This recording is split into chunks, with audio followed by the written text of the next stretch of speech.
Hi you guys, so a while back I posted on my Instagram stories asking my followers if they have any questions they'd like to know about me or for advice and things like that. So I answered some of them on my stories, but I didn't get a chance to answer all of them because I don't want to like bombard my stories with just Q&As. So I decided to make a YouTube video. So let's just get right into it. And I feel like even though a lot of my content is comedy, like on social media, I'm using my YouTube channel for you guys to get to know me a little bit better, just to spend like everyday lives, just calm and chill, okay? So that's like the vibe. So I have it here, I have all the questions on here. First one, what's your talent or skill that you believe is uncommon? Okay, so I'm not a very talented person.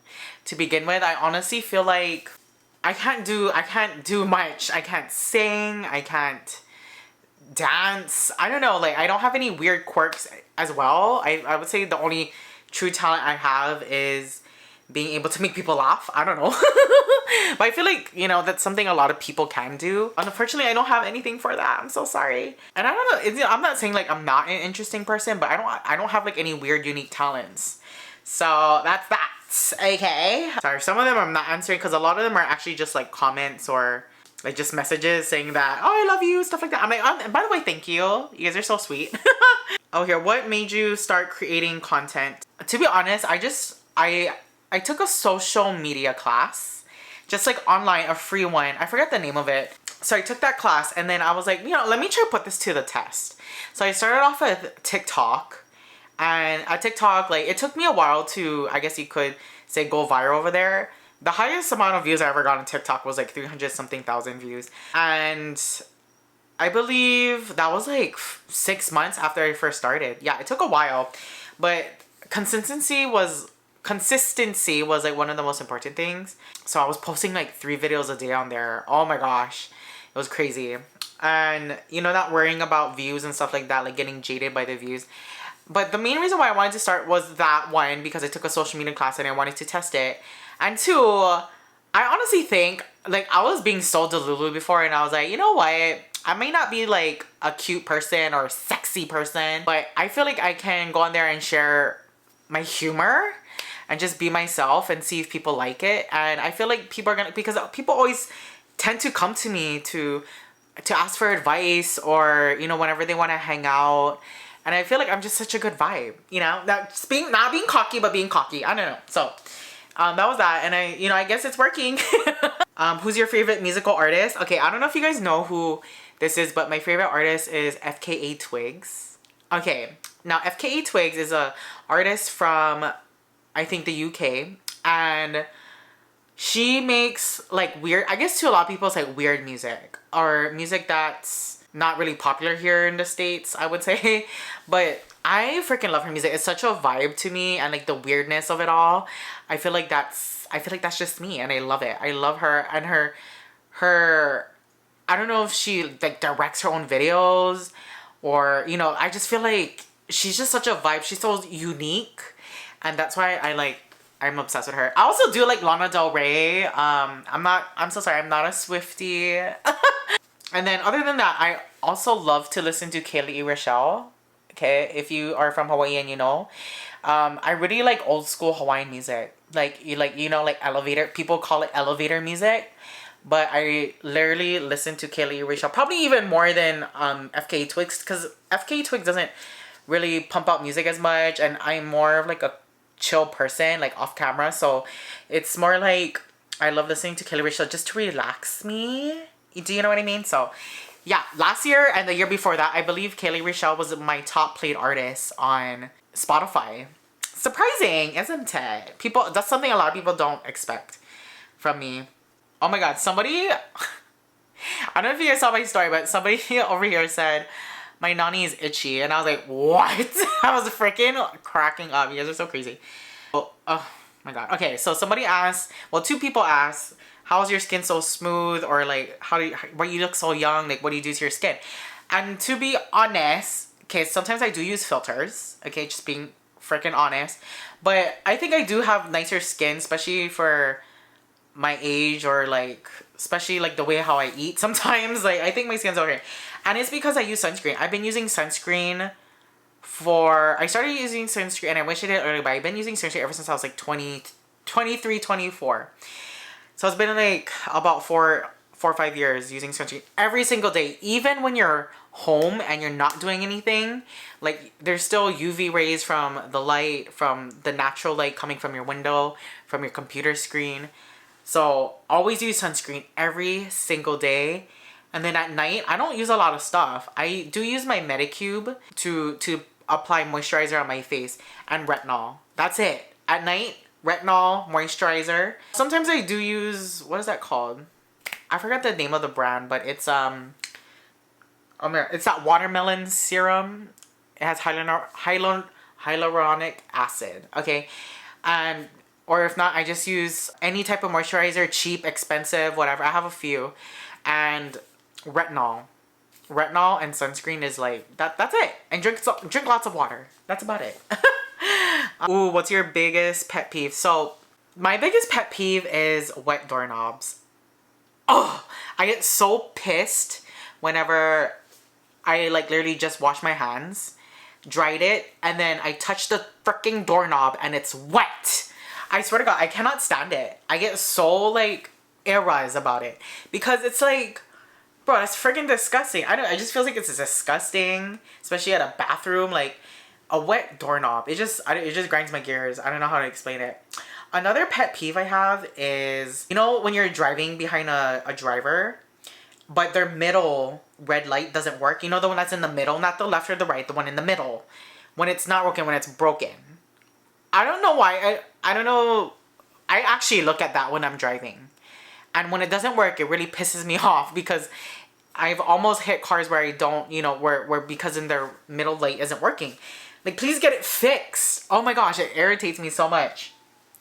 Other than that, everything else is just like whatever. Like, I could care less about it. Some things might bother me, but those are my two biggest things where I get highly irritated is wet doorknobs and your middle brake light not working. I'm so weird. Okay, I don't know. Oh, okay, this one's a good one. So somebody asked, how did you grow up? How was your childhood? Was it lit? So my childhood was pretty calm, I would say. You know, I'm being straight up. Like, I didn't grow up with a lot of troubles. I feel like I did grow up in more of a conservative household. So I think that still plays a part into who I am. And like, I know it doesn't seem like it because the content I make is like crazy, right? I'm like swearing, yelling, I'm doing all these sexual type of content and stuff like that. But if you were to meet me in person, get to know me, I'm actually more conservative than what I look like on social media. And I think it's just something I have within me because of the way I grew up as a as a child. And then I knew I was gay when I think like in the second grade. You know, I actually Googled it. Yeah, Google was already happening back then, and I searched it on I think my sister's laptop. And then I was like, oh my gosh, I think I'm this. You know, and like I never thought I was like different or weird. And I don't know if it's because Hawaii again is just such a melting pot, and I understand that there's people out there that don't get that luxury, right? But yeah, I didn't feel weird. And then plus too, like when I was growing up as a child, like my sisters would put makeup on me, they would like do my hair. It didn't feel weird to me. I didn't feel as confused as some people explain. But yeah, it's just I knew that. And then I came out to my sisters like an intermediate saying that, oh, I'm bisexual. Okay. But you know, they didn't look surprised. I even came out to my friends. They didn't look surprised at the time.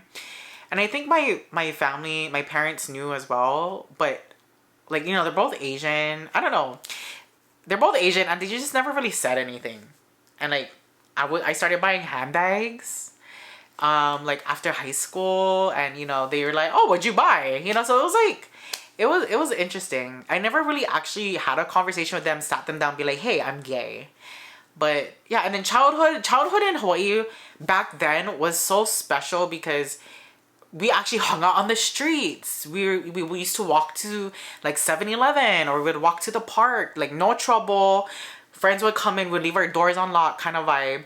But no more of that anymore. No more of that vibe here in Hawaii, I feel like. So, you know, that's how my childhood was. It was very chill for me, I think. to be honest. I did struggle with my weight, and you know, I actually got diagnosed with diabetes in high school, but as I was growing up, like through elementary, I did get bullied because I did have like a dark neck and like armpits. And I think it's because I was born with diabetes. When I got diagnosed in high school, I found out both my parents were diabetic when they had me. So that's when, you know, I realized, oh, probably that's why, you know, I had darkening of the skin, is because I had diabetes probably growing up already as a child. So, but you know, not a lot of people made fun of me. Oh, not a lot of people. Like some people would look at it or comment on it, but I never like there wasn't so hard of a bully energy or bullying towards me. And I think again it's because we grew up in Hawaii, and like in Hawaii it's like, you know, we're such a melting pot. So I didn't get bullied as much for that, but I do remember getting bullied sometimes. Yeah, but then that was my childhood. Yeah, I don't know. So seems pretty boring, but I don't know. You guys let me know what you guys think. There was one more. I'm gonna answer one more. Okay, where's your favorite places to eat? So honestly, I eat anywhere and anything. The only thing I don't eat is like liver. I cannot stand the texture and the taste of liver. If I could pick, and I think, let me answer this in affordability, okay, or in expense wise. So if I'm looking for somewhere cheap to eat, I just go to like 7-Eleven. The 7-Elevens here in Hawaii are amazing, by the way, if you guys are not from here. I also go to like Foodland, and then also like mom and pop shops. You know, like we have a lot of plate lunch place here, and a lot of them are like mom and pop shops. So I like to support them because I've seen them growing up as a child. And you know, I want to see them last forever because I actually love their food. Like for example, there's this bento place near my house, and I think one year they almost shut down. So I went like almost every day to try and support them, and they're still here. So I'm glad they're still here. Great chicken, by the way, freaking amazing. They're called K's Bento. If you guys are from Waipahu, okay. Medium range, like if I like places I like to go in general is this place called Pho H&H in Kapolei. I love Pho H&H. Their food isn't too pricey. It's like in the mid-range, and it's just a chill place to be. Their food is good. Their service is speedy. Mid-range, I also like to go to, I don't know, there's so many places I eat everywhere. There's this one place, and I really want to gatekeep this place because I don't want it to get busy, but I think they deserve the business. It's this place called Carp Dory, and they're located in the McCully Shopping Center, I believe, in downtown Honolulu. And the vibes, it's like true Japanese. All the workers there are like Japanese. They speak Japanese. I just feel like I get transported to Japan when I'm there. Yeah, we have like food halls and stuff, but it's not the vibe. It's not the same vibe. Carp Dory, like their food is affordable. They specialize in like skewers, and they grill it on like a true, I forgot what you call those Japanese grills, but they grill it on there, and like the food just tastes like Japan. Like I literally got transported into Japan. And the vibe, it's just such a vibe in there. Now, as far as like expensive food, I love to go to Noe's at Four Seasons. Noe's Italian restaurant at Four Seasons. Sometimes I just go there by myself. No boyfriend, no family, no friends. I like to go there by myself just to unwind, to treat myself a little bit, have a drink or two. And their portions are small, right? Because it's like, you know, expensive bougie food. Their portions are small, so it's perfect. They also serve bread, so that helps with you like getting full fast. And like you enjoy the view of Koalina Beach. The people there, the workers there are just so personable. It's just such a vibe to go there by yourself. If you're on Oahu and you live here and you want to treat yourself, go there one day just by yourself. You're gonna love it. I promise you. You do have to valet your car, but valet is free if you go to the restaurant. I forgot for how many hours. It's my favorite place to go if I'm feeling bad and bougie and I want to treat myself and I just want my like alone time. You know what I mean? I feel like we all need alone time. But yeah, that's it. I don't want this video to be too long. So thank you guys for listening. And if you guys ever want to know more about me, go head over to my Instagram and I'll be more than happy to answer any question because I'm pretty much like an open book. Okay, bye!